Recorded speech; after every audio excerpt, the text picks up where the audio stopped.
Okay, welcome everybody in this second slot, first day of our second season of webinar presentations made by students. And in this second season, you are going to make presentations on 20th century literature. And we have divided this century in two parts, that is Second World War and post Second World War time duration. So you have literary texts which are published around both the world wars and in the later time. And as this century was very remarkable in terms of the two world wars. So most of your literary texts are in and around this time, which is both the world wars and which influenced modernity in literature. You have a paper on a course on American literature also. So you are going to study literary texts from American literature. And then you have one course on literary theory and criticism, wherein in this semester you have studied Indian poetics and Western theories. So you will make presentations later on this also.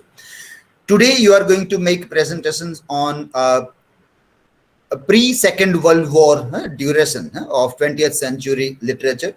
And today's presenters are Kishan, Latta, Nandita, Nidhi, Niyati, Riddhi, Sneha, and Stuti. Yes? And on 20th century literature, you are going to make your presentations. As you know that you are supposed to submit your presentations well in advance in Google Classroom. And I hope most of you might have done that except for Stuti. Stuti's presentation is missing here. Everybody has submitted. So I request Stuti to submit your presentation in Google Classroom so I can simultaneously evaluate it also. We are doing evaluation based on the rubric. So the rubric will help you to improve your presentations in subsequent semesters. Okay? So I hope you might be reading the rubric also thoroughly for improvement of your presentation. And you also are told to make self and peer evaluation. So that link also is shared well in advance, and you will mark yourself as well as your presenters, fellow presenters also on this in this linked scale of 1 to 5 points. So don't forget to keep a pencil and a pen ready while the presentations are going on. And at the end of the slot, do not forget to mark everybody here. Okay? So this is how our things are there. One more final point to be noted is that you have to ask questions to the presenter.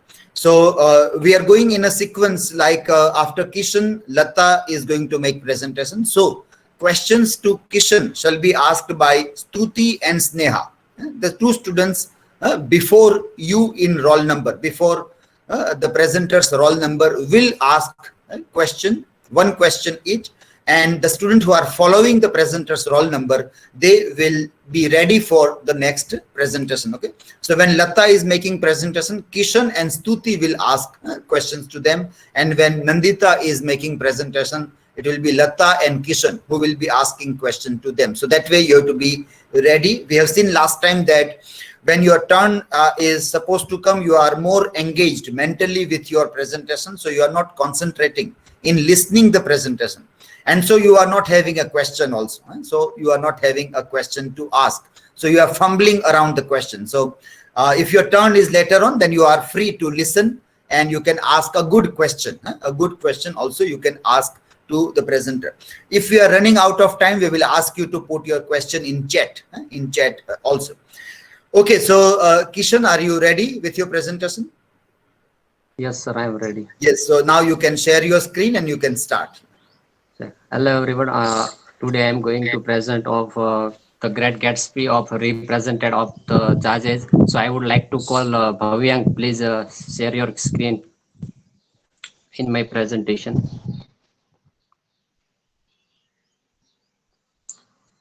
The next slide, Bhavyang. So if you know, First World War, after many changes in literary terms and leaves to society in Western culture, many literary terms developed in that times. One of term is the jazz age. The jazz word means jams means spirit, energy, and spum. Next slide. So jazz music employed and created of African and American culture. The jazz music and the dance emerged in that time. So this music is a very entertainment and popular at that time. And this music also represented of radio broadcast and recording technology. Some female singers uh, emerged in that time, like them Bessie Smith. So during that time, women are also open and freedom of relationship and own choice of to do to decoration of own self. Next. So African culture also represented of one cotton club. Cotton club is also African and American entertains club, and that at that time also enter only for white peoples. Next. Uh, that time also represented of the jazz as and the jazz music and dance and party also some of use of mass media, radio, movies, newspaper and magazines, all are about audience to entertainments. Next. The flapper means change of human decoration body and human sense behavior and human culture. Like them, one quotation of Charles Stons: "I don't want to lie. I want to love first and lie." Incidentally, short bobbed hair, short cuts, no cross set. Boys figure makeup, sexual liberation, drinking, smoking, dancing, and jazz. So all women are smoking and drinking alcohol and wear up short skirts and hairstyle is very short. Next.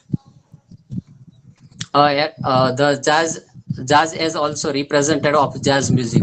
Jazz music means a loudly and very fast music.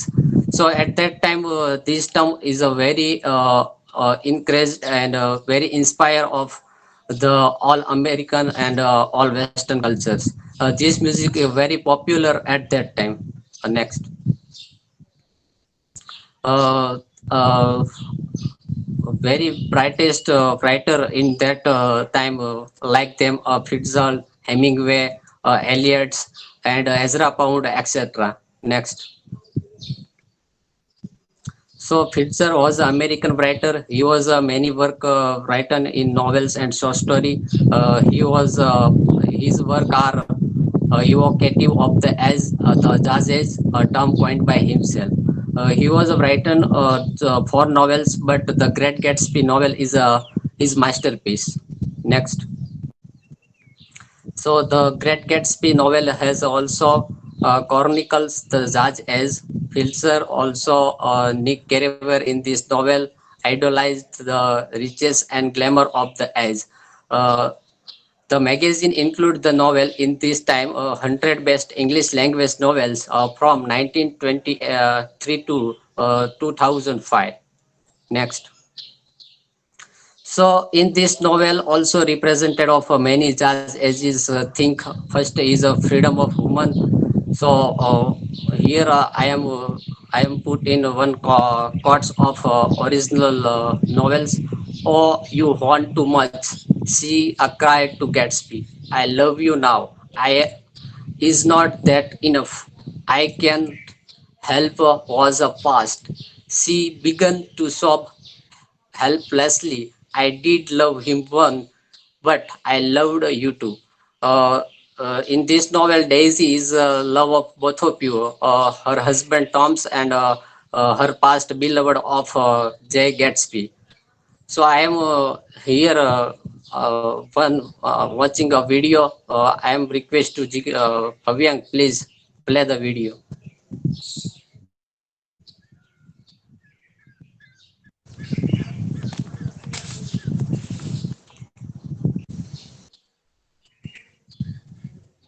present in my PPT.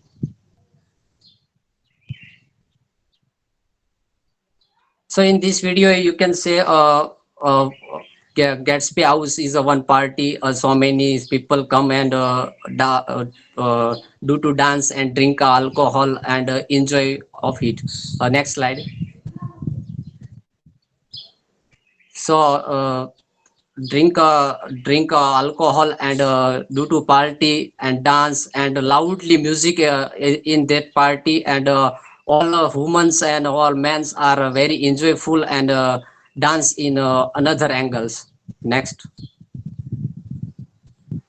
In this novel also woman represented of flapper, in so many female character in this novel, like them Daisy, Jordan, Veltri. So this woman also, her hair is very short, and her skirt is very short, and all humans are smoking and drinking, and also relation of sexual liberation in own way, and some women are also both love Tom and Jay Gatsby. So these all things are represented of jazzes. Next slide. So the jazz as presented in jazz music, dance, drink alcohol and party, female freedom and her flapper love, sing songs, smoking, dance, drink alcohol, etc. So all these things are found in this Great Gatsby novel. So this novel also represented of jazzes. Next. Here is my references. So thank you.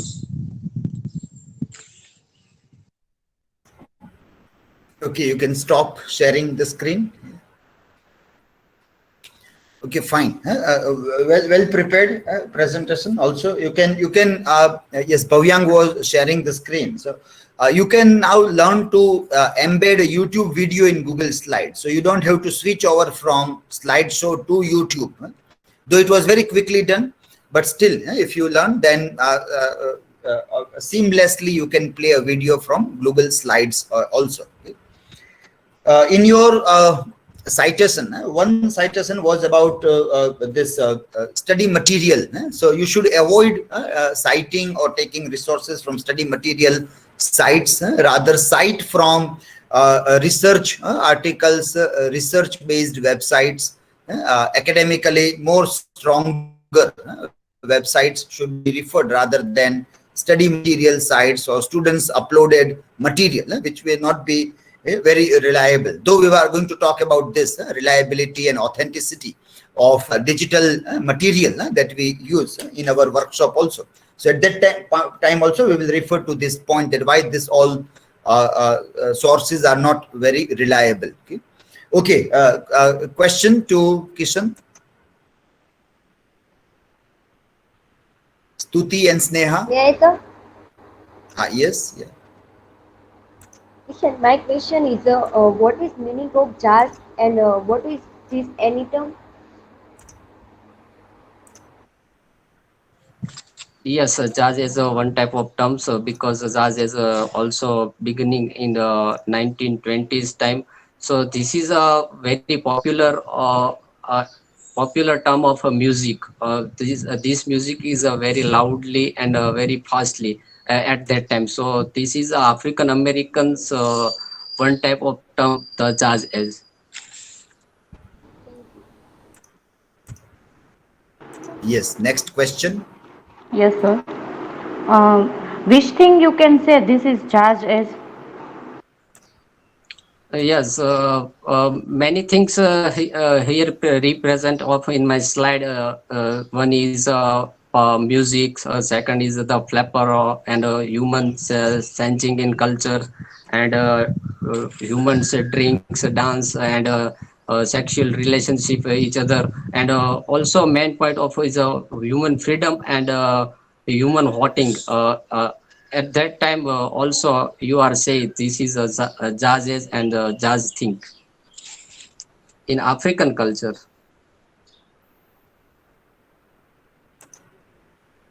Okay, fine. Yeah. So the next presenter is Uh, Latta, yes, Latta. Yes, sir.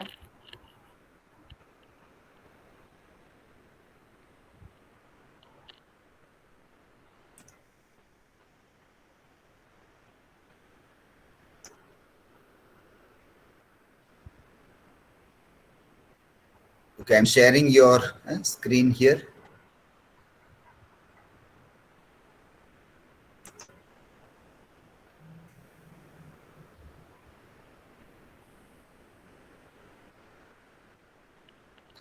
Okay. Yes, you can start. Uh, Good noon, everyone. Sorry. Yes. Good noon. So today my topic is alterity and tragic science section in Macbeth to the Great Gatsby. This is a topic from the 21st century literature paper. Next slide, sir.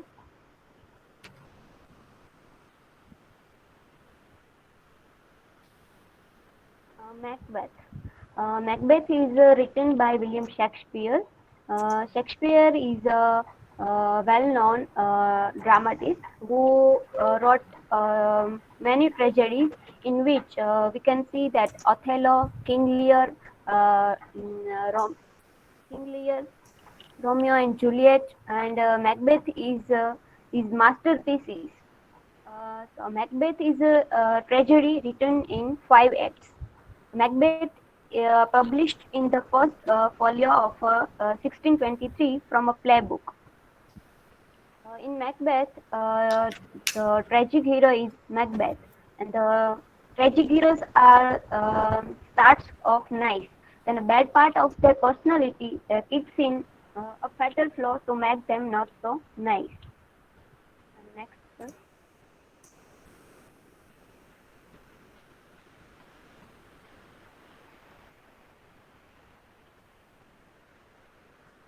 Uh, the other work which I have taken here for comparison of alterity and tragic sensation is the Great Gatsby. The Great Gatsby is written by F. Scott Fitzgerald. Uh, Francis Scott Fitzgerald is an American novelist, short story writer, and essayist. He wrote four novels. The Great Gatsby is his masterpiece, third novel. He also wrote four short story collections, and 154 his short stories are also known. This novel, The Great Gatsby, is a tragedy in 9 chapters.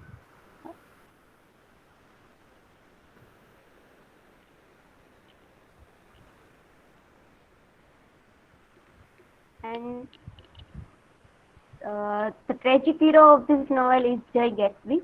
So, according to Harold Bloom, The Great Gatsby may have been compared to work by uh, Edith Wharton, Andrew James, and Joseph Conrad, but it was not felt necessary to draw in Goethe, Milton, and Shakespeare. The significant similarities to Shakespearean themes seems to be certainly revealing in the greatest work of Fitzgerald. Interestingly shares a high tragic sensation with Shakespeare's Macbeth. You can see the similarities of both works as alterity and tragic sensation. Next slide, sir.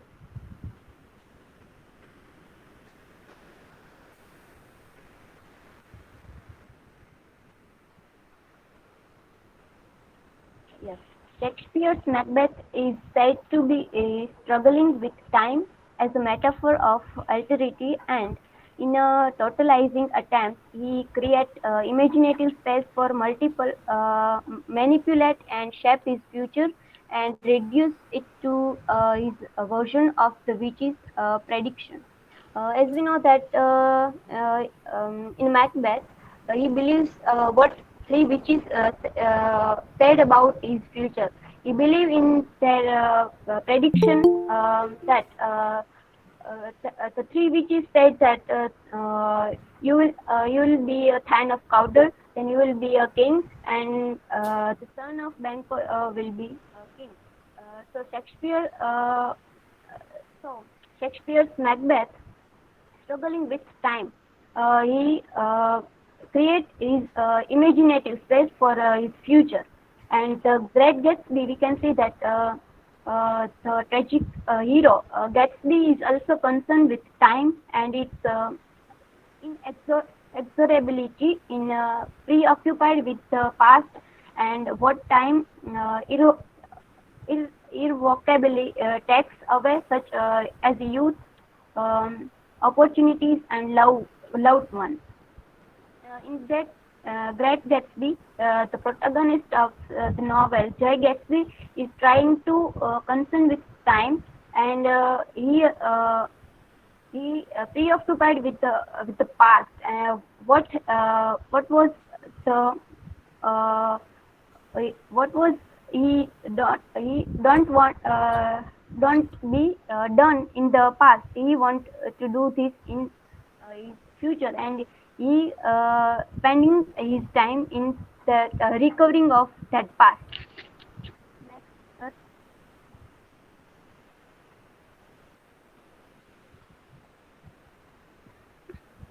as we know that Macbeth tries to remove other characters like Duncan.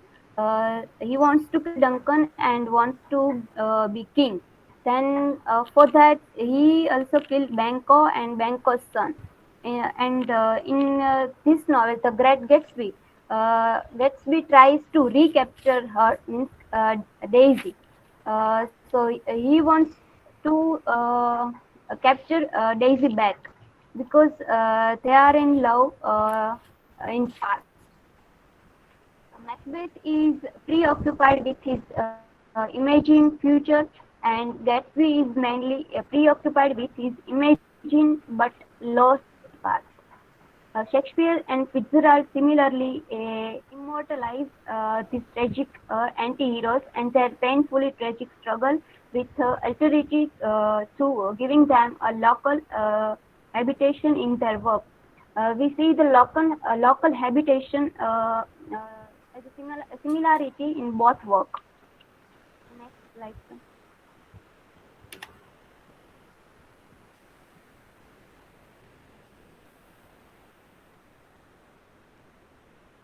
Alterity in Macbeth. If you talk about alterity in Macbeth, we can recall the soliloquy of Lady Macbeth. Lady Macbeth tries to provoke Macbeth, and she wants that you have to. She tells Macbeth that you have to kill King Duncan, and you have to be. So in this sequence, we can see the alterity thing. And the other sequence of alterity in Macbeth is the battle of Macbeth and Macduff, in which we can see that there is a sequence of alterity. And if we talk about the Great Gatsby, in the Plaza Hotel, when everyone meets, and then we can see the alterity scenes in this novel when Tom Buchanan uh, tries to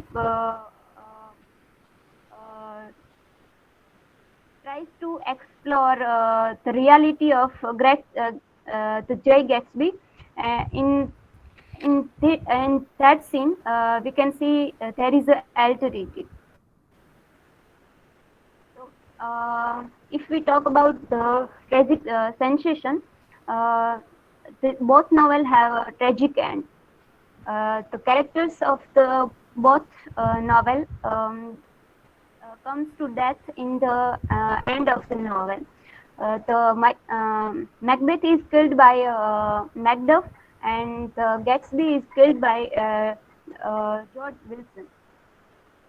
So the tragic sensation in Macbeth we can understand through the scene of Ghost of Banquo, when Lady Macbeth and Macbeth uh, uh, invite a guest for a dinner, and that time Macbeth sees the cost of Bangkok, and that time his mind is not working, and he is acting like a madman. In this scene, we feel the sympathy for Macbeth, and in a Great Gatsby, we can see the Nick Carraway have a sympathy for Jay Gatsby, because he knows that Gatsby is not killed Martil, but it's Daisy who killed her. But only Nick Carraway knows that it was not Gatsby. So he also feel sympathy and tragic sensation for Gatsby. Okay, so you have cited these three articles, no? Wayne Booth's article, Macbeth as the tragic hero, then Harold Bloom's Fitzgerald, and Mehrdad Bidgoli's article, Struggle with Alterity. So is this article talking about the comparison, or comparison was done by you?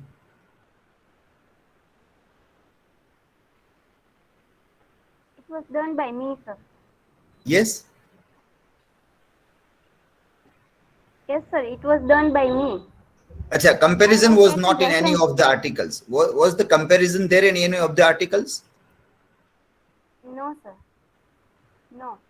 No, you have done that. No? Okay, fine. Yeah.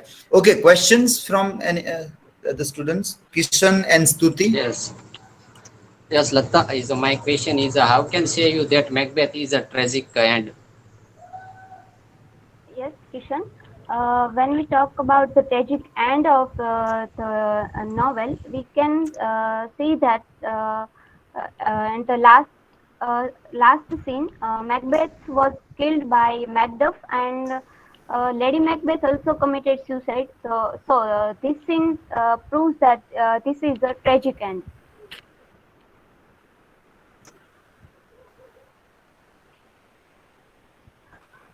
Okay, next question is there? Yes, Lata. My question is what is the common sequence of tragic hero? Yes, in any literary work, we can see that tragic hero seems good in the beginning of any literary work, but in the at the last, we can see that they have tragic end with their fatal flaw. So this is the common sequence in any literary work for tragic hero. Okay, now see, whenever you see any literary text as a tragedy or any hero as a tragic hero, you have to refer to Aristotle, Aristotle's Poetics, where he was the first who gave the definition of tragedy, and he was the one who characterized the tragic hero.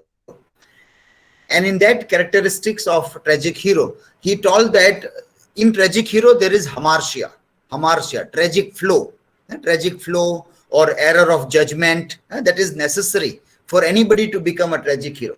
Only if anybody is dying at the end of the narrative or in a play, it doesn't mean that person is a tragic hero. The tragic hero should have hamartia. So when you compare Macbeth with J. Gatsby, you also have to concentrate on what is hamartia, what is error of judgment, tragic flow, and then you can put the points together also. Okay, fine. The next presenter is Nandita. Yes? Yes, sir, I'm ready. Yeah, okay. Yeah.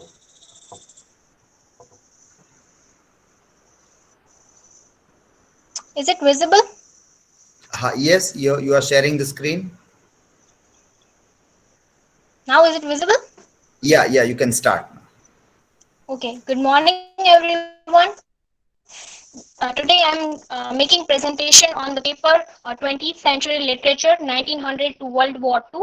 My topic is why Virginia Woolf is so important.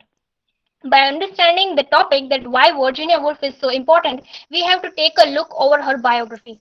She was born in London in a very rich family. Her full name was Adeline Virginia Stephen. She was very nervous when in later in her life, because she was condemned with so many family situations, or so many we can say family content was there in her breakdowns. The year in which she was getting the first nervous breakdown was the year of 1895. She was very conscious about her family. Everyone is very aware of her suicidal note and everything which is depicting the literary consciousness as well. Her experimented works are stream of consciousness, underlying emotional motives and characters. Now this is very important. We have to come to the emotional motive when we talk about Virginia Woolf, because in her every, like in every part of her character, she has some sympathetic motive, or we can say touchment or sentiments with her own character. She also have autobiographical elements in her novels. We had already learned about Orlando, and the third one is fractured narrative chronology. And we can still say today that her impact is still felt today. Now the very fascinating thing, or we can say very important thing which she had done, or which is very shocking to every literary laureate or any person who is connected to literature, is her suicide.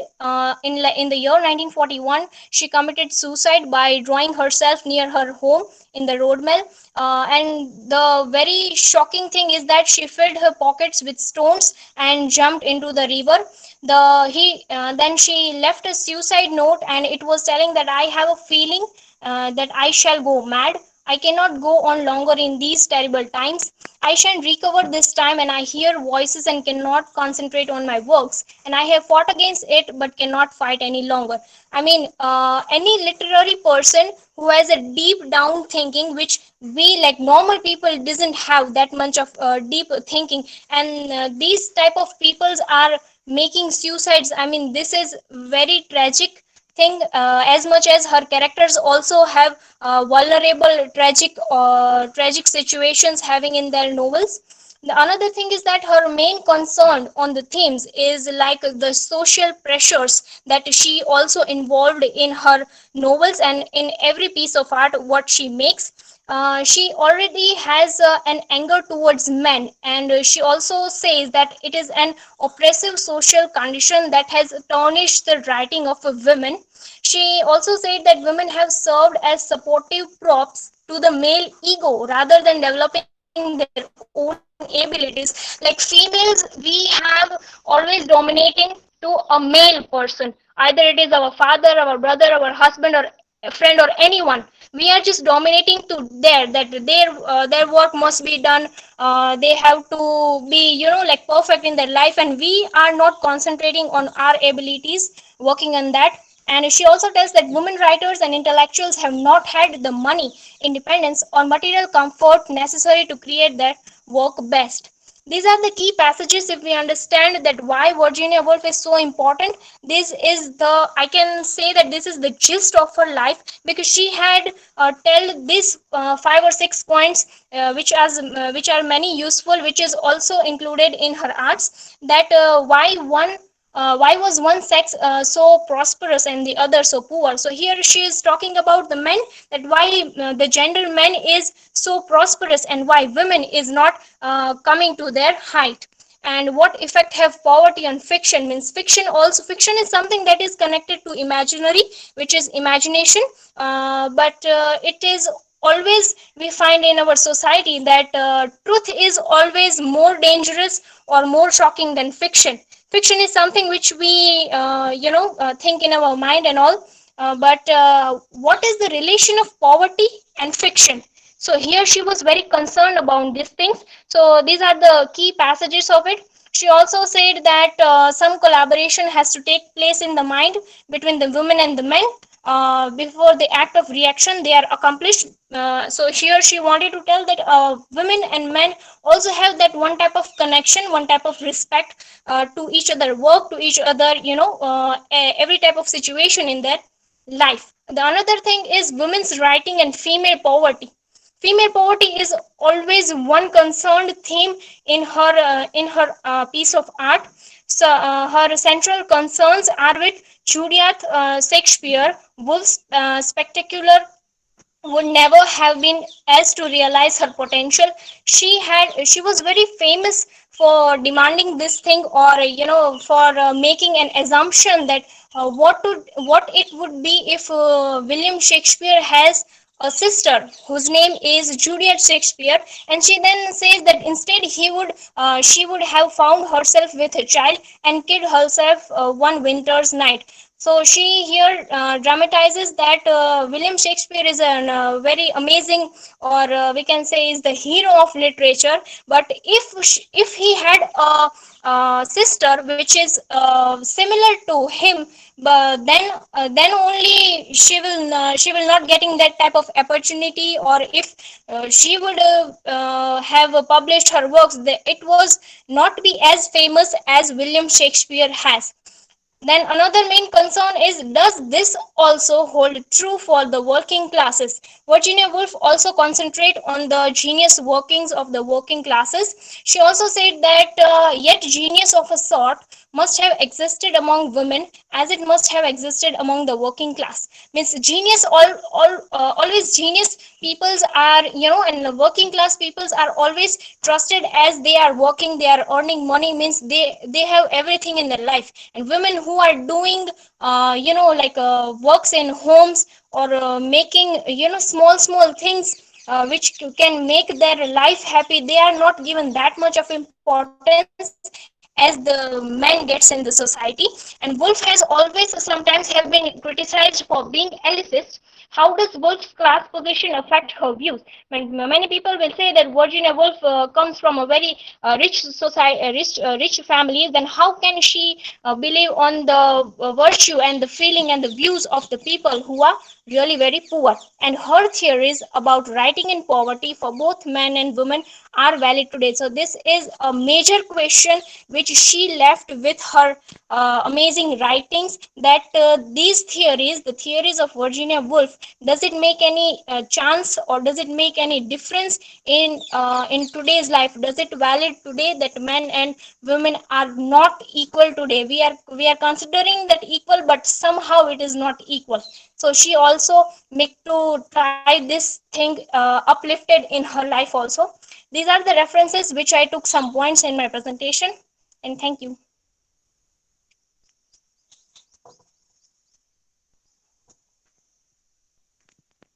Okay, you can stop presenting. Yeah. Good, well prepared presentation. See, now if you want to score full points in your citation, then you should refer. You have to make in-text citations. In text, so you have to pick up a line from what you have cited. You have to use it, and you have to argue on that, whether you agree, disagree. That way, if you make, then you get full point in our rubric, that your citation is incorporated properly. Okay? So that is one more step that you need to work on. Second point, what are your answers to the questions that you have raised in your last slide? Like Virginia Woolf is elitist, accused of being elitist. So what are those questions? Do you have any answers to those questions? Yes, sir. People are saying that Virginia Woolf is elitist. She is coming from a very rich family. So how can she undertook the views and the feelings, or how can she have the sympathy to the people who are poor? But this is not the same thing. Poor people can also think to be at a higher position. They also think that I will raise my standard of living, or I will be today my position is not that much of great to do something, but one day I will do something and make myself proud, or society proud. So by having any standard of living, people are bound to have that type of thoughts, that you are poor, you can't be king. These type of things, society have this type of views. And every time there is another thing is that people always say that women and men are equal, but there is in each and every context, this line is just by saying this is we are not contexting in a true way. Means the men are always considered as muscular, and women's are also as always undergoes down them. And I think not only men has something wrong in this, but women also have that type of mentality that they should be the at the higher place. We can't do this. આ આપણું કામ નથી, આપણાથી no થાય. These type of things, women are also underlying themselves. They have the potential, but they did not making themselves buck up their shoes. So these are my views over this. Not always Okay. society is Yeah. having Okay. this. Okay. Now see, these arguments are coming, and if you will read some articles wherein all these things are argued, then also you will find. Now, this point comes like, for example, when a white woman is talking about women's rights, black women will question that you never said anything about us, Afro-American women. So they will have that concern that when we are being tortured, then why are you not writing about the plight of the black women? So in feminism, which comes from the West, normally it is the plight of the white women, which they cry over. So then the black women started thinking about womenism.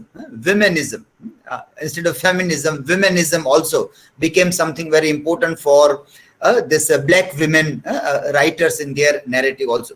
And then when in 20th century we came to know about working class people, then the plight of working class became very significant. That again the same question, that those white people who were elitists, they were not working class, they belonged to the top class. Virginia Woolf obviously belongs to the higher class in that society. So they also normally remained blind to the plights of the working class men and women both. Working class men and women. So maybe that was not in their consciousness, so it was not a part of their experience. Third point, which is not a part of your presentation, but it becomes a part of post-colonial reading also, that when these writers are writing, at the same time their men, they are ruling over India, and they are doing all kinds of atrocities on men and women in India or in Africa or any of the colonies. At that time also they remain blind. They never question that whether that is right or wrong. They never even referred to those things also. Slightly ever they referred to the plight of men and women in colonized world. So these are some of the concerns. So when people say that, well, so and so writer has a universal consciousness, so people question that universal means what about black women, what about working class, what about colonized people? Now if these societies, these people, these agonies of human suffering was out of their experience, then how they become universal writer or having comprehensive soul? These are the questions that people normally raise. On the side of these writers like Virginia Woolf or any other, we can say that, well, they are not universal. Nobody is universal. No writers are universal.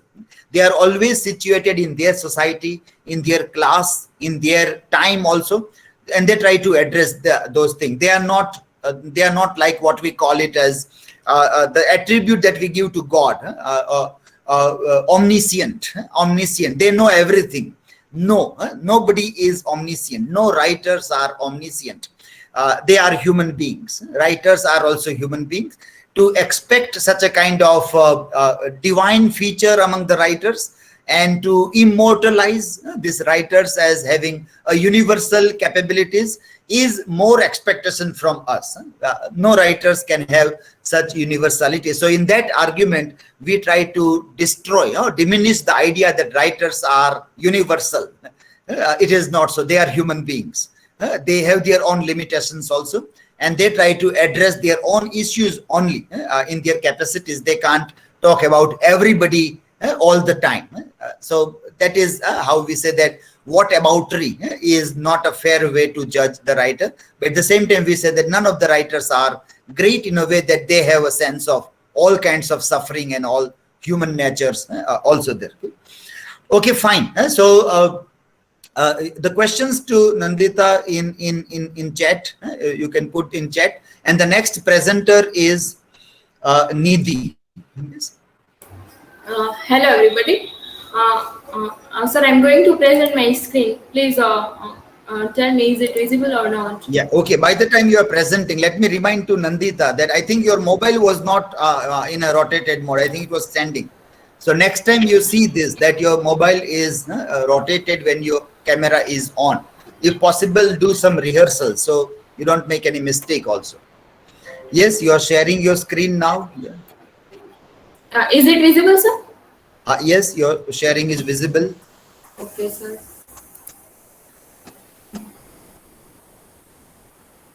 But we are seeing the entire screen. Are you going to make play a presentation from here? Yes, sir. Now the whole screen is visible, sir? Yeah, we are seeing this page. That is meet page we are seeing. Okay.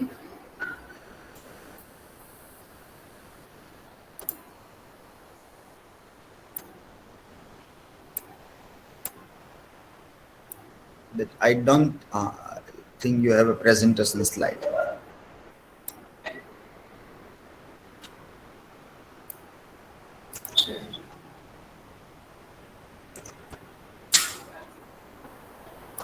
Now is it visible? Yes, My now it is slide. visible. Okay. Yes. Thank you, sir. Yes, The you can entire start. screen is okay. Yeah, Thank you, sir. hide this sticker. Yes, sir. Okay.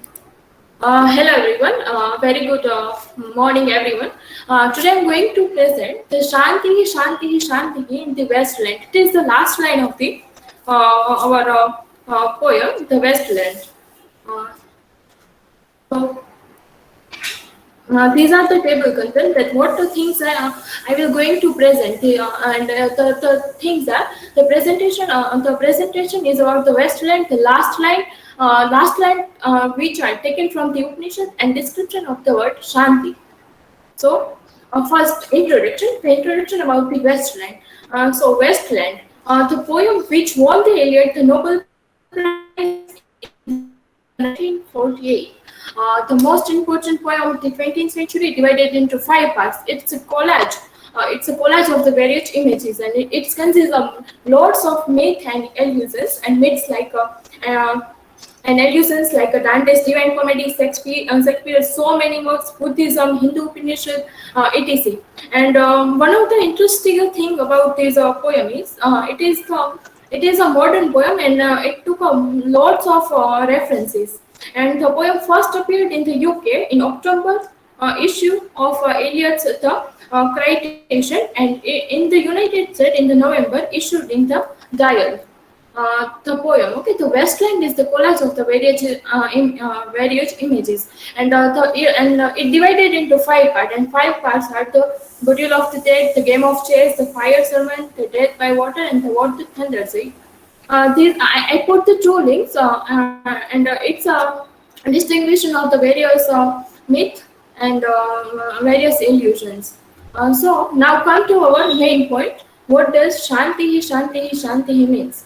Okay. So Eliot uses so many illusion and myth in the Westland. In the final part of the poem, he gives the reference of the Upanishad, and okay, the Shanti, Shanti, Shanti, which literally means the inner peace, and the word are uttered at the end of prayer in the Upanishad, a series of the Hindu religious texts. And in Christian term, it means the gift that come to us from the grace of God. So it means the Shanti is the word that gives the inner peace, and Shanti, and especially we know we Hindu use this word Shanti lots of time when we are chanting so many slokas or so many so many prayers. So these are the images of Shanti part, like how we use the Shanti part. That and I would like to chant it one slok that Om Purnamadah Purnamidam Purnat Purnamudashyate Purnasya Purnamadaya Purnamevavashishyate. Om Shanti Shanti Shanti. So we all are we Hindu using this Shanti Shanti Shanti in a various contexts, and our Upanishad, our Ved also consists this Shanti Shanti Shanti words. The okay, Shanti part. To understand the word Shanti, we have to know about what is the Shanti part, and that's why I'm putting this image of the Shanti part, and I would like to introduce and give information about the Shanti part. On the reading the mantra, it is clear that when we are reading the Shanti part, So on this reading, it is clear that it is the universal prayer of the peace. When we recite the mantra, we pray for the peace of all the universe, space, earth, vegetation, people, even God, and last of all, on to self. We pray for strengthening of the peace, goodness, and the happiness. So, in short, when we are chanting the Shanti, we want a peace. We want our inner peace, and we want to be the we want a peace in our universe, in our earth, in each and every place.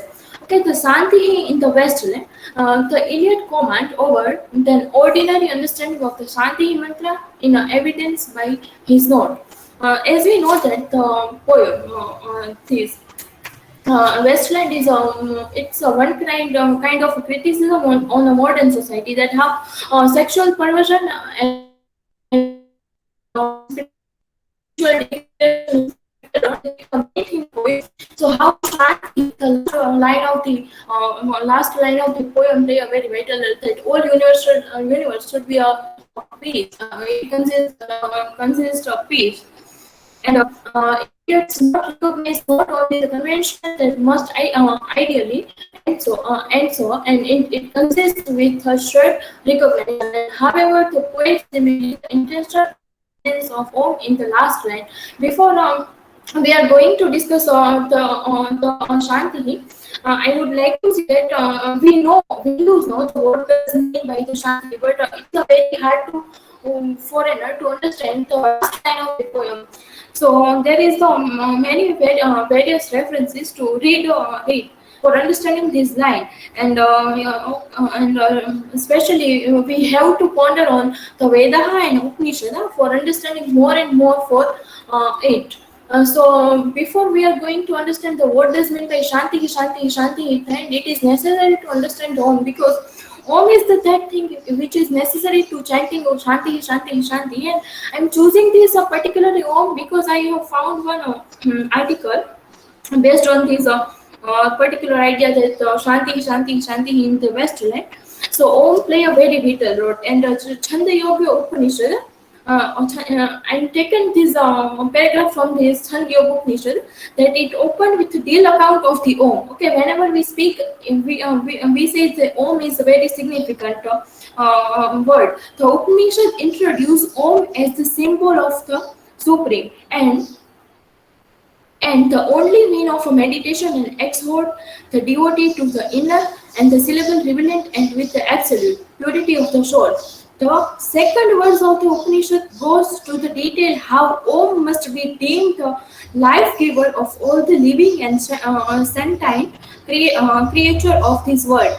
The essence of these beings is the earth. The essence of earth is water, and the essence of water is the plants, and the essence of plants is the person, and the essence of person is the speech, and the essence of speech is the hymns, and the essence of hymns is the chanting, and the essence of the all chanting is the Om. So it means the wholeness of the speech is entirely sum up in the Om. So Om is the very important word, but however, it is a contrast this passage while set besides the Westland in the anarchical model of the person and the voice. Eliot properly in the serving of Om from the Shanti he rests on the fact that in a poem that offer little more than a non-essential in the broken images. Om, the quantitative source of the order and harmony in the life, according to the Upanishad, does not and cannot find a place. And this is the in the Westland, neither Om or uttered once. So it is that we can say that there is the no universality or no any essence of the peace in the Westland. So Eliot somewhere don't use this Om in the last line, and the ultimate meaning of the Shanti in the Westland. So it is a very beautiful. Shanti, we know that the poem is made up with various collages of images, which consist of sexual perversion and spiritual degradation, and there is only the barrenness, only we can say desert life, So what Eliot want to this in that Westland by this land, that they want to a peace, they want to the inner peace, and he want to people be a spiritual mode. So Eliot translated Shantih, which incidentally he called the fable in his note to the first edition of the poem as a piece with a passion. It means all understanding and therefore assume an omnisciently literary meaning. The vanity of attaining the Shanti in the Westland is, in the other word, compared with that of the wise man and Judah, whom the Lord rebukes for having healed the heart of the daughter of the people slightly, and saying the peace, peace, and where there is the no peace. And we can say that Shanti, Shanti, Shanti. Here it means the peace, peace, peace. And Eliot says that where there is the no peace. So it is the two comparison between the Upanishad and Christian theological theory. So these all are my reference. And thank you. Your references, can you show your references? Okay, sir. Is it visible? No, thank you slide is visible. Now it is visible. Yeah, now it is visible. Yeah.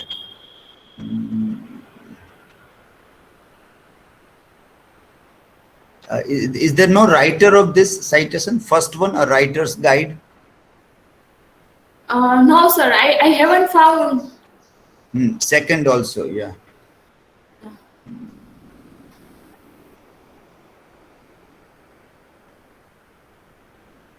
This still citation, these are see number of the 18th, if you see this, or 4th, 5th, they seem to be like a footnote rather than citation.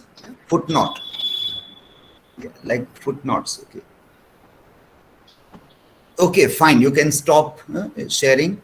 I think you asked one question I forgot to answer, that about Jeremiah's response. Yeah, sir. But I found in a Google, and shall I stop my sharing? Yes, stop presenting. Okay. So I found in Google that it is a myth concerned with a daughter and his father, and Eliot used it at the end, that his ultimate aim is to want a peace in the earth and want spirituality among the people in a Westland. Okay, now see how in the last part, when Eliot is making reference to the word peace, he also is alarming against the irony of using this word, irony, or mimicking, a kind of mimicking of the formal ending to an Upanishad. The poet's irony in matching Shanti with the mind shoring fragments and the tongue raving imprecations is hard to miss. Shanti here is not so much wished as wished for. So this translation of this word Shanti obviously means peace that passes all understanding. Upanishadic meaning of Shanti is peace that passes all understanding. But here, ironically, peace is not only the peace of mind or peace of body pain. And so the reference to Jeremiah in that article is tries to say that Jeremiah is a prophet. Jeremiah is one of the prophet who is known as weeping prophet also. Weeping prophet. And his book of Jeremiah, the books of Kings, book of Lamentations, they are very important as a foundation of biblical or by biblical reading and interpretation also. Judaism, Christianity, Islam also. Now he is Jeremiah in one of the books also is having a conflict about or the way people, the people who started believing false prophets. So he is questioning that. So in those lines, which we see in Jeremiah 8:11, chapter number 8, this Psalm number 11, where he refers to these lines, where he says that the way people, what he says, Jeremiah, what is his reference, is that in Judah, so many false prophets have arisen, and they just touch somebody and say peace, peace, and well, everything will be okay. That is not going to happen. He is alarming against these false prophets who says that if you will just speak peace, peace, and you will touch, everything will be okay. No, that is not going to be okay. God is angry against these kinds of rituals. God says that you will have to do proper repentance. You have to understand proper repentance. And then only you will be able to do that. Only by speaking peace, peace, peace will not come on you. If you have sinned, then you will have to do proper repentance. You have to think about your sins and then you have to come out. It is something like that. If you can say that, well, there was this popular song, all is well, all is well. I will thump my chest and I will say all is well. No, that way all is well is not going to happen. If you are nervous about something, then you have to work on your that point. Like if you are nervous for making a presentation, what you should do rehearsals. Do rehearsals. If you just speak all is well, it is not going to be all is well. You have to work on that. If you are nervous for exam, read and prepare. You just will say all is well. No, that is not the answer. That is the reference. That just by speaking peace, peace, or just by reciting Shanti mantra, Om Shanti Shanti, Shanti is not going to come. Shanti is not going to visit my mind and body if I will not work on my becheni, my restlessness. That is Jeremiah's reference. So that is what the article says, that Eliot also ironically refers that only by reciting Shanti Shanti, Shanti is not going to be restored. I will have to manage my fragments. I have to manage my lands in a proper order. Then only it will work. I will have to work. Just by saying all is well, things are not going to be okay. So against false prophets, Jeremiah is alarming that those who are just touching the body and say peace, peace, and everything is getting healed, beware of those people. Beware of these false prophets. Okay, questions to Nidhi in chat, and the next presenter is next one is Niyati. Yes.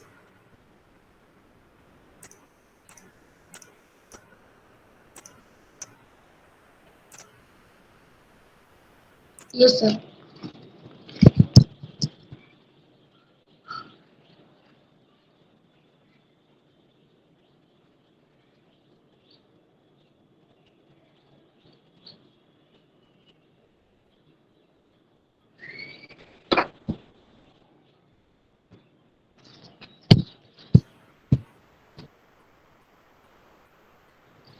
So my topic is on stream of consciousness in Orlando.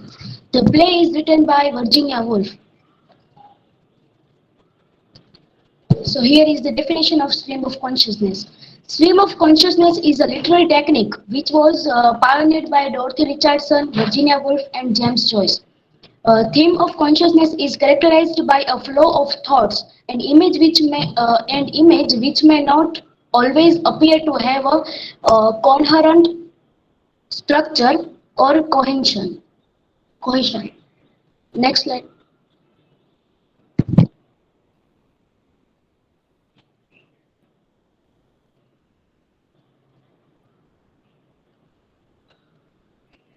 Change the slide, Nandita.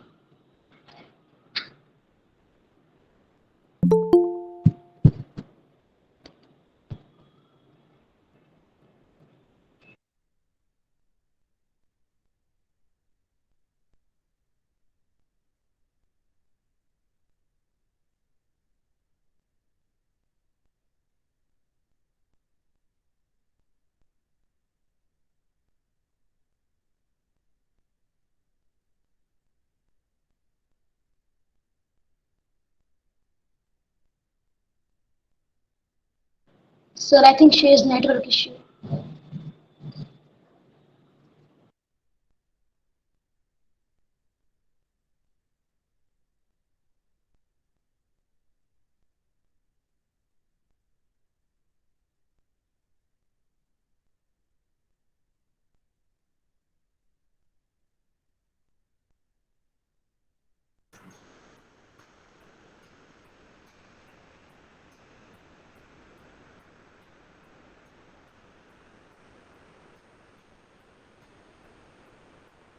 Okay, so are you also disconnected? Then we can take another turn and you can come back again. Okay. Let us take another turn.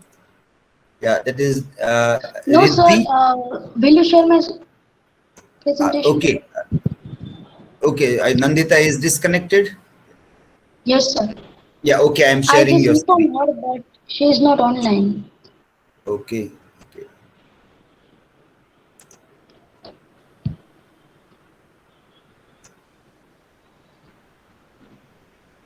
Okay, I'm sharing your screen here.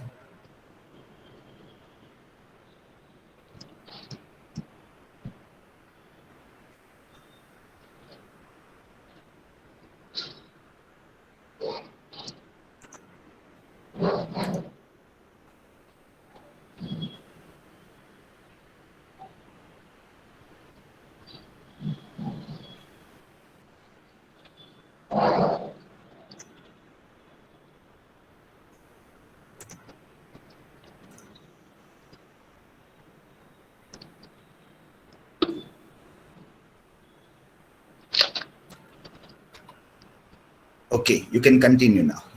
Okay. So the plotline of this novel may wave in and out of line and place, carrying the reader through the lifespan of a character or future along a timeline and incorporate the lives of characters from other time periods. And writers who create stream of consciousness works of a literature focus on the emotional and psychological processes that are taking place in the minds of one or more characters. Important characters traits are revealed through an exploration of what is going on in the mind of the characters. So here is the topic that what is Virginia Woolf's style? Stream of consciousness, poetic presentational technique, and the formal use of silence are the writing style of Virginia Woolf. Woolf probably intended to mirror the way in which the human minds and thoughts actually operate. There are vivid, picturesque, colorful, fanciful style, flamboyant, etc. Now, Virginia Woolf never lets her characters' thoughts flow without control. She maintains their characters' mind a logical and grammatical organization in such way. Stream of consciousness in Orlando.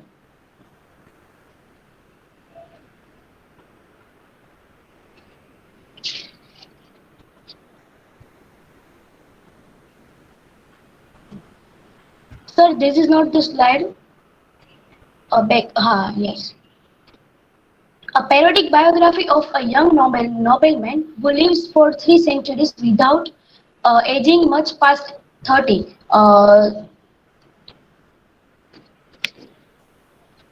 Wood's stream of consciousness writing mirrors the thoughts of Orlando, which is her protagonist. Thus, the scenes which occurs at the very end of the novel, as the novel shifts from being a narrative to a more stream of consciousness style, the sentences become longer and more interactive in their effort to capture absolutely everything. They captures all the things which are considered in the novel. Where Orlando goes up to a tree, looks out over her home, welcomes back a dead queen, and heralds the return of her husband, may be a product of her imagination.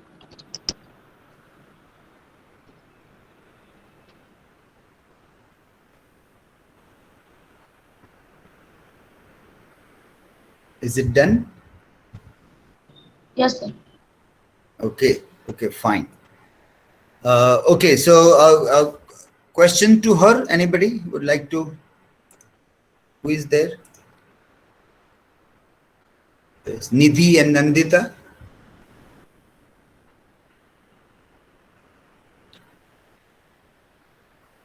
Nidhi and Nandita. Your question to Niyati.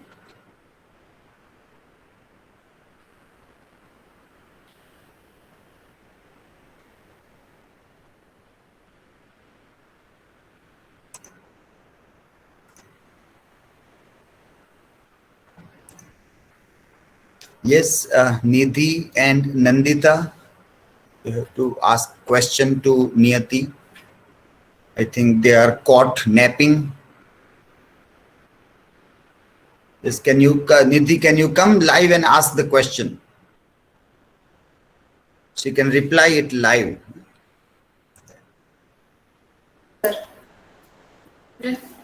Niyati, my question to you is what is the stream of consciousness and which are the three writers who introduced the stream of consciousness to us? Stream of consciousness is a technique or style of writing that tries to capture the natural flow of characters in the novel and the extended thought process often by incorporating sensory impression, incomplete ideas, unusual minds, impressions, and unusual syntax and rough grammatic. Dorothy Richardson, James Joyce, and Virginia Woolf are main writers who introduced this to us. Okay, yes, Nandita, your question?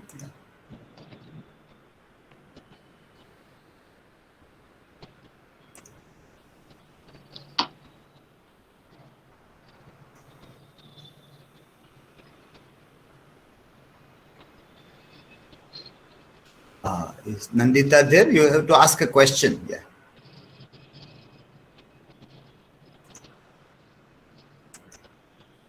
Yes, sir. What is Virginia Woolf's style of writing? Stream of consciousness and poetic presentational technique and formal use of silence are the major things in Virginia Woolf's style.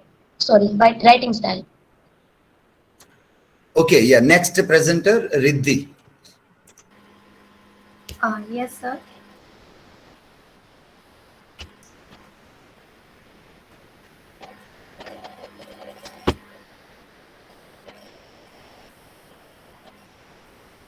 Is it visible, sir? Yes, it is visible. Okay. So, hello everyone and respected sir. Today, I want to present the Great Gatsby's text, and my topic name is Fairy Tale Threads in the Great Gatsby. So first we see that key objectives. In this background of 1922's America, then introduction of the Great Gatsby, character traits, prince and princess behavior, then gender distinctions, and construct and conformance of two traditional fairy plot, and after conclusion. First, 1922's America, that situation of America in 1919. So the year 1922 marked the dawn of a period of epochal social alteration and economic prosperity in America. Cultural convocation perceived as out of date die ushering in new ones. Women seems granted right to participate in voting, something that causes them to see themselves as equal to men. Also, jingoism. Jingoism means extreme patriotism and racism rise in their era. After we see that introduction of the Great Gatsby.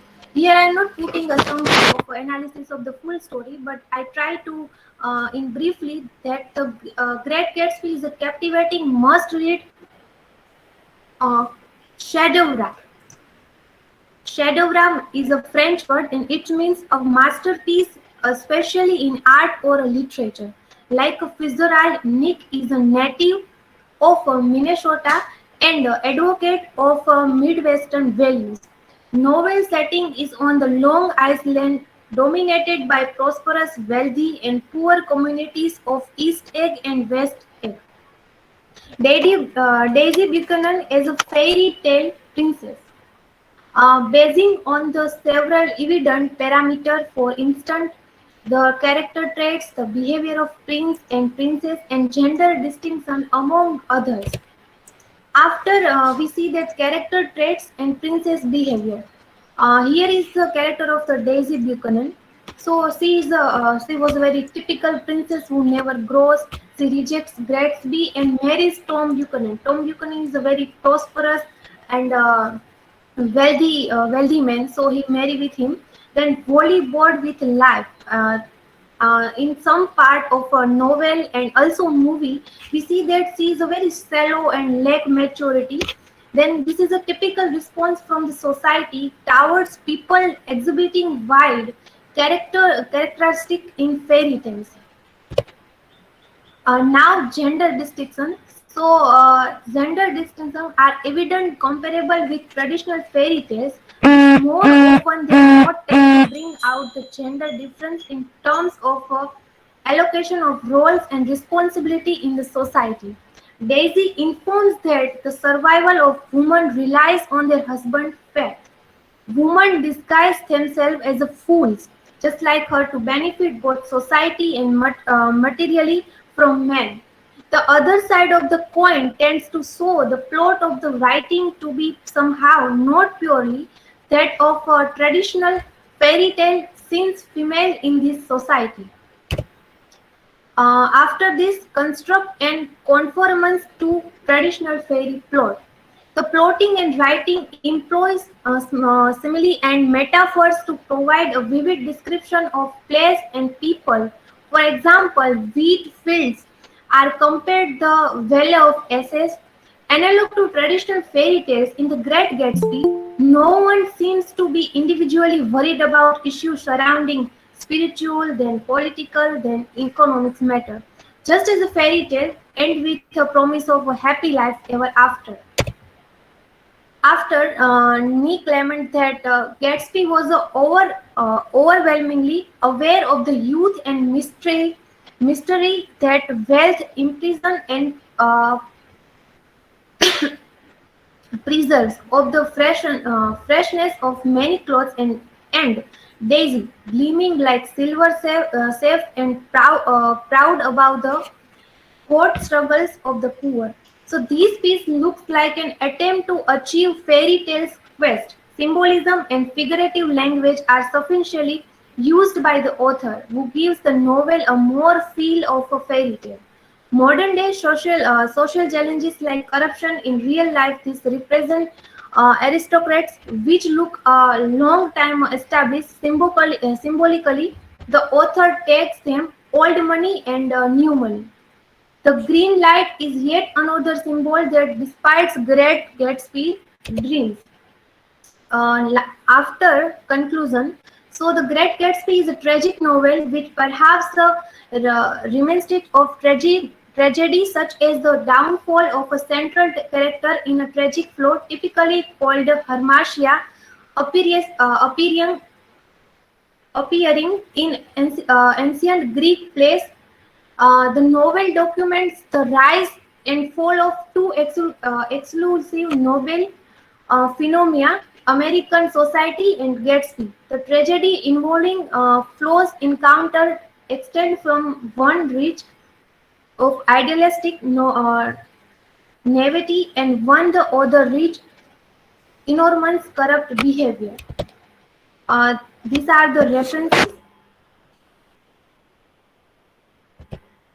and thank you.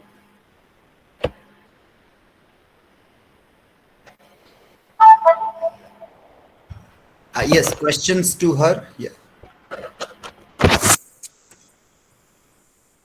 Yes, Niyati and Nidhi can ask questions to her.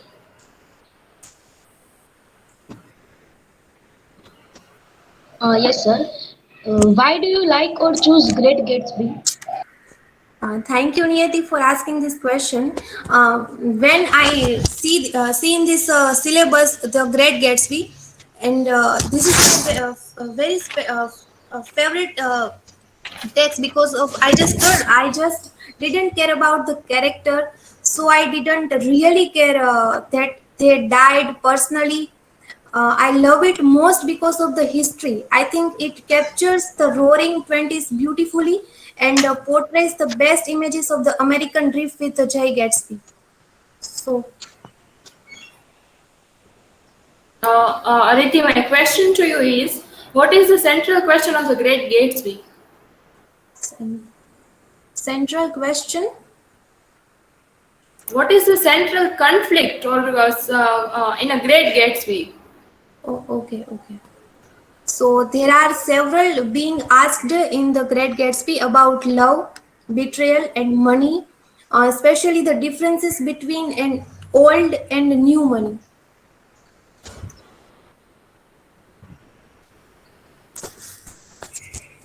Okay, the next presenter is Sneha. Yes, sir. Am I audible?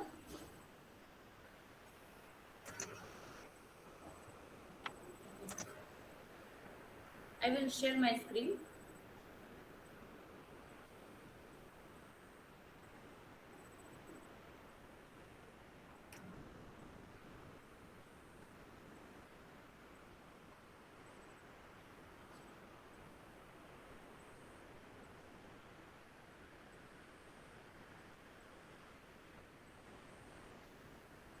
It's visible?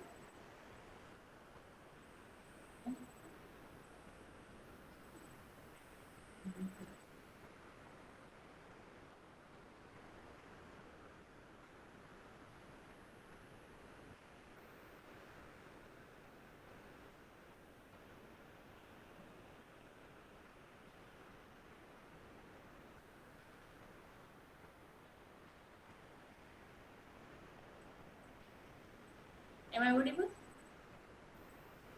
Your voice is low. Yes. Okay, now? Hello. Yes, continue. Yeah. Good morning, everybody. Today I would like to present about. Still, it is very low voice. Yeah. Good morning, everybody. You have to speak a Today I little would bit like. louder. Okay, sir. Good morning, everybody. Today I would like to present about myths in the Westland. So first of all, we throw some. I throw some light on a T.S. I Eliot. think there is some problem with your microphone that you are using. It is not giving you your full voice. Yeah. Can you remove Okay, that now. and use the by default one? Yeah. Okay, now. No, still it is very low. Yeah.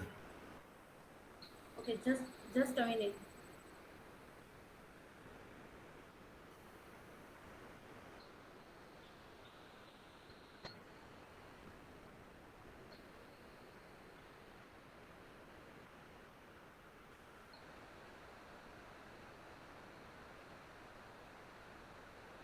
Okay, now. Am I audible? Yes, continue. Yeah, continue. Okay. So first, we throw some light on T.S. Eliot. T.S. Eliot was a T.S. Eliot full name was Thomas Stearns Eliot. He was born on 26 September 1888. He was died on 4 January 1965. He was poet, essayist, publisher, playwright, literary critic, and editor. He was the founder of the Criterion. He was most daring poet of 20th century. Ellis poem loosely follows the legend of the Holy Grail and the Fisher King, combined with the vignettes of contemporary British society. He used literary and cultural allusions. By this poem, Eliot won an international reputation. Uh, so, what is the myth? A myth is one story in a mythology, a system of hereditary stories of ancient origin, which were once believed to be true by a particular cultural group, and which serve to explain why the world is as it and things happen as they do, to provide a rationale for social customs and observance, and to establish the selections for the rules by which people conduct their lives. So next, T.S. Eliot used these 8 myths in the Westland. First is the Sibyl. Sibyl. Sibyl was the most famous of the Sibyl, the prophetic old woman of Greek mythology. She guided Aeneas through heads in the Aeneid. She had been granted immortality by Apollo, but because she forgot to ask for perpetual youth, she shrank into withered old age and her authority declined. Sibyl, a woman with prophetic power who ages but never dies, looks at the future and proclaims that she only wants to die. The Sibyl's predicament mirror what Eliot sees is his own. He lives in a culture that has decayed and withered but will not expire and be is forced to live with reminder of its former glory. Next is vegetation. The myth of vegetation is a particularly based on the cycle of seasons. Poem begins with the line that April is the cruelest month. Predict. In this poem, in this myth, winter represent death, April represent rebirth, and rain represent life. This recurrent parent has been taken over in the Christian myth in birth, frustrations, and resurrection of Christ. Uh, Next myth is Holy Grail. The Holy Grail legend is associated with King Arthur and his Knight of the Round Table. The Holy was used by Christ for his last supper, in that cup the blood of the Savior was gathered when he was crucified. Uh, Grail was originally connected with the fertility myth as it witnessed by its sexual symbol, but later on its suffers the changes through its association with Christ. The Wasteland mainly throw light on the disillusionment and spiritual dryness of the past for generation. Next is Tiresias. Tiresias is the son of Shepherd. 7 year blind transfer into woman by Hera. Tiresias, a figure from classical mythology, who was both male and female features, and is blind but can see into the future. Tiresias is represented as a bisexual in the Westland, as he was blind, but he has the gift of prophecy and immorality. Next is Tristan and Isolde. They are both two lovers. Tristan, nephew of King Mark Cromwell, and he is a symbol of honest, virtue, brave, and strong. The King of Ireland sent a champion named Morfolor, demand tribute from Cromwell. Isolated Hela Tristan, and he returned and in front of King Mark, he prays to King, resolved to marry her. Next is the Fisher King, the medieval wasteland of the Fisher King of myth, which is closely related with the Grail legend. In this wasteland soldier or Fisher King Fisher ravished the nun of chapels. Prelius said contained the Holy Grail, and because of that, king become important and his land suffered from famine. The importance of the Fisher King was reflected sympathetically in the land of which he was the head and ruler. It has become dry and barren, haunt of home, gone to famine one day, the night of the pure soul and came and soul riddle. Next is Philomela and Proclin. They are both two sisters. Tiresias is the husband of Proclin, and he seduced Philomela and cut out her tongue to silence her. Uh, Tiresias tried to kill them, but God changed into bird. It is his son served fresh to her husband. Philomela embroidered a story into cloth and which is sent to her sister.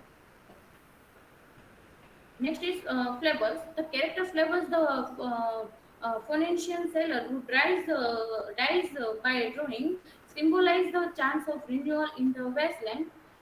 Phlebas is an example of a lack of spirituality, self-ego, and what becomes of those who waste themselves. Last in a conclusion, in short, this poem, The Wasteland, is an extremely rich poem, and it is numerous understanding. So we once in a file find such an instrument of images aside from in a T.S. Eliot's Wasteland. Thusly, this lyric can be explained from different perspective, but it is difficult to comprehend on the grounds that so many topics needs and philosophical significance compromise in this lyric. Here are my references. Thank you.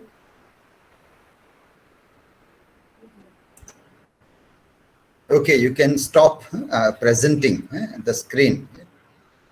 Uh, One thing you need to check this uh,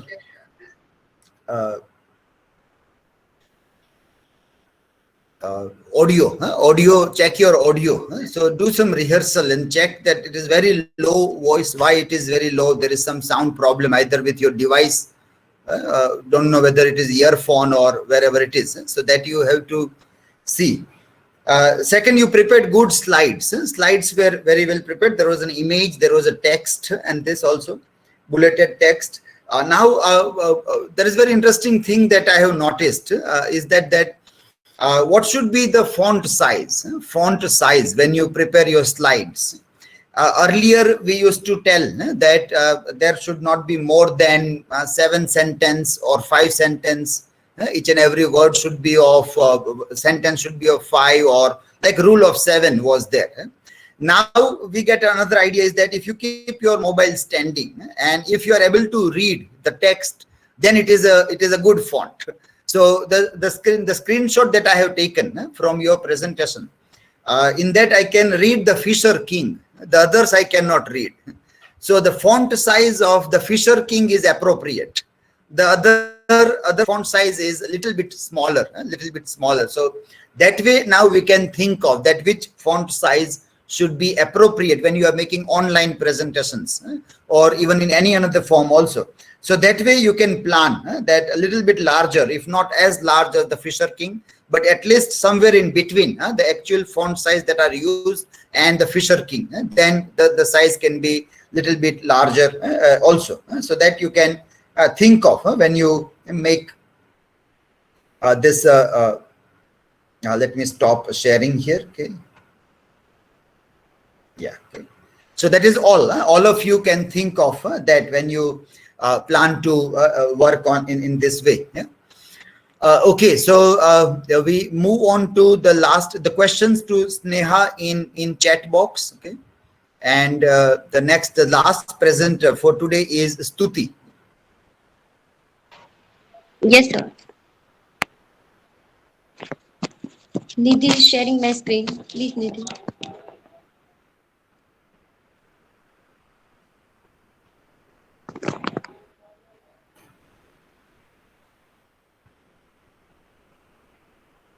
Hello, Nidhi.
Yes, Stuti, you can start now. Okay, sir. Okay. Good afternoon, all. My topic is what the thunder said in the Westland.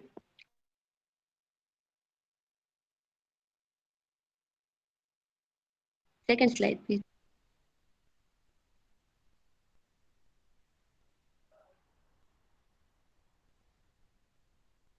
Hello, Nidhi.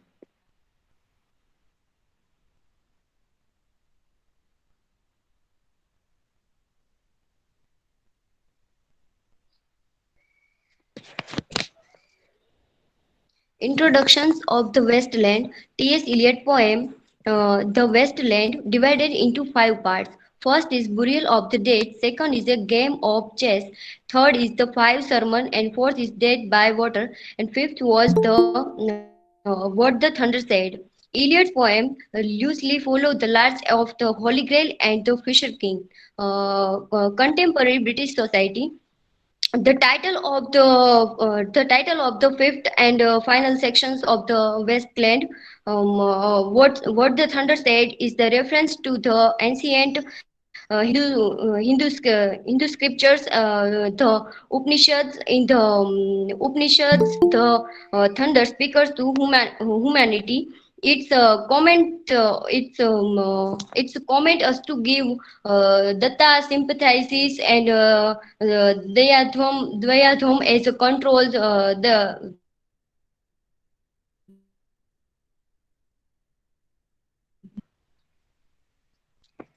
title. What the thunder said referred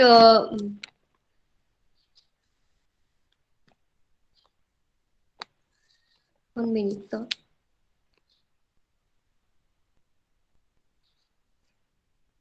Analysis of the Westland Thunder said the title what the thunder said referred to the teaching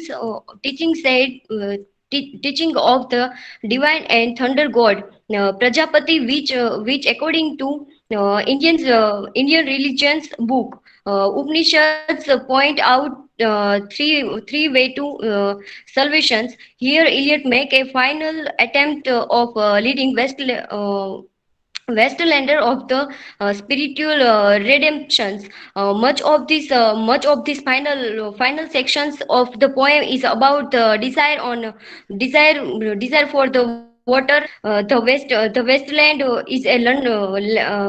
The Westland is a land of drought, where little will grow. Water is needed to restore life to the earth of return as sterile land of fertilities.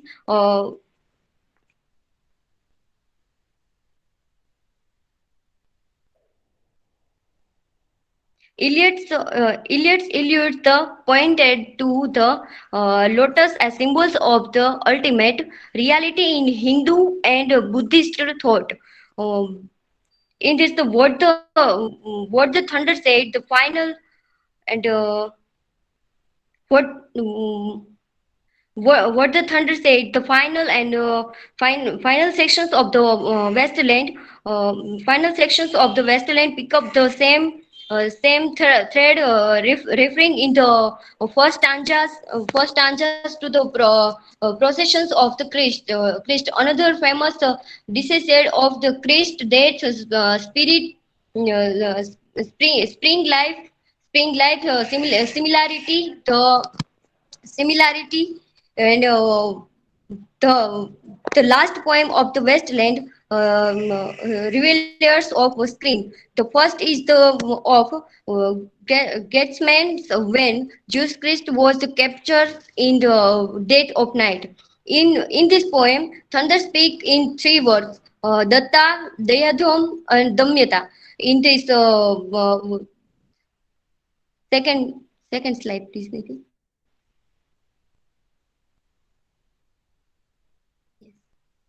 Jews' death was marked by an earthquake and violent thunder. In the poem, imagine it is an screen similar to the screen for the Holy Grail with hunting image of towers and broken cities. Datta is the first instructions by given thunder.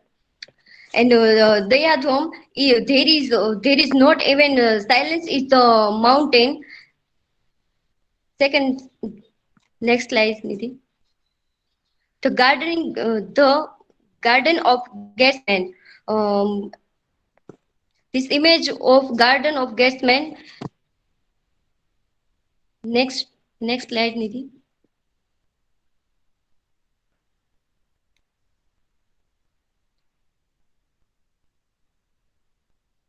Buren,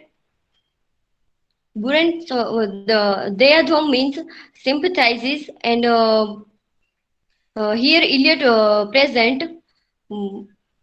Here Eliot present on his view. Sympathy is and care for the character he was created, and wishes that the reader will see him theme as each starving or to free themselves from their hopeless existence.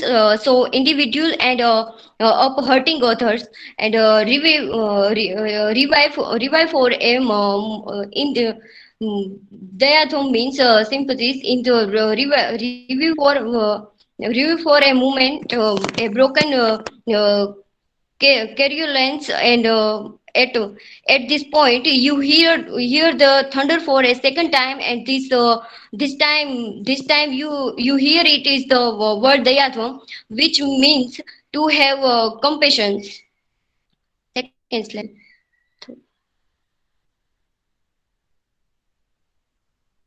Next slide, Nidhi.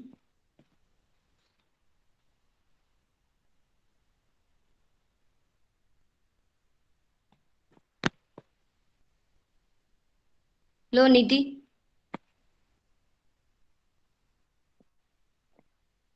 In the poem, the last Dayadhvam is the last word the thunder gives. Dayadhvam means control. Here Eliot says a particular person. No, the tone is less depressions, but is melancholy. He make a comparison of the CS to an expert salesman.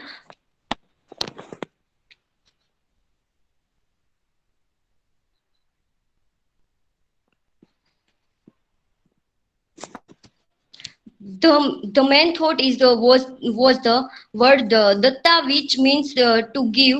The demon's thought is was dayadhvam, which means to have comparisons, and the god had it as dayadhvam, which damyata, which means to have self control. It the poem. The last stanza of the present, the fisher king sitting at the back. Uh, his his kingdom is in disarray as the arid plain behind him, and the Wellings London Bridge alert the readers realize that his kingdom is at, and the fisher king having gone mad used the broken thing he has kept to save himself. Next slide. Follow by the incantations, Shantih, Shantih, Shantih, which is an acknowledgement of blessing or salvations. Eliot leaves us with a hint of peace and kindness that may be found. And thank you, sir.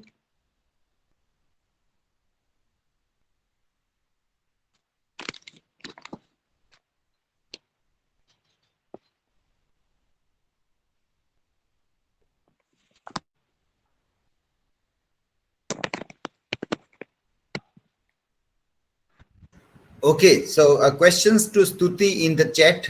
Quick questions, so quickly she can reply. Other students can start evaluating also. Stuti, still you also need to keep your camera proper. So you can see the difference. That, for example, see this screenshot if you are able to see. I'm sharing a screen. Are you able to see that screen? Yes. Just a minute. Yeah. Now you see your face, how it looks when you are making the presentation. So do some rehearsal and proper focus of this. So there are a lot many devices now available in market where how to put your camera. Lots of people do lots of jugaad also, holding it in a proper way. So see this, and everybody also, you have to see that straight is always better. Parallel camera, if you put, rather than putting it down and then showing your back terrace, the ceiling, for example, ceiling, fan and other things, rather than try to keep it straight. So these are all the skills. These are all the skills which we have to master, along with our literature, language, the presentation skills, preparing slides. Along with that, even now it is very much necessary to learn to face camera in this online mode, which has given us a good opportunity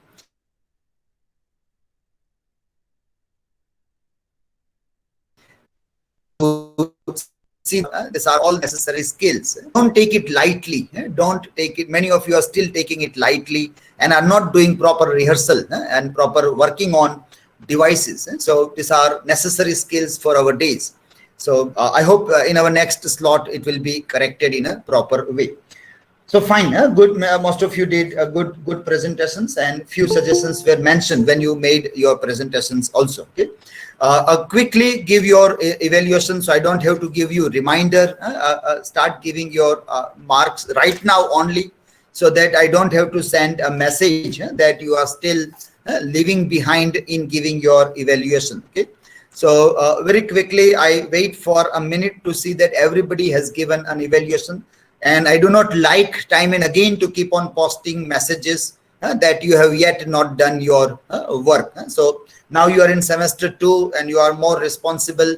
You understand that the work is to be done, and we should not wait for any reminder, because when we have to reminder, we have to also divert our attention from other work, and we also have to waste our time in unnecessarily doing this work. We are only 17 students. In your group, only 8 students, and that also if you have to remind 2-3 students, then it is not fair. So in all this subsequent days, I hope that we will not have to remind you for these things.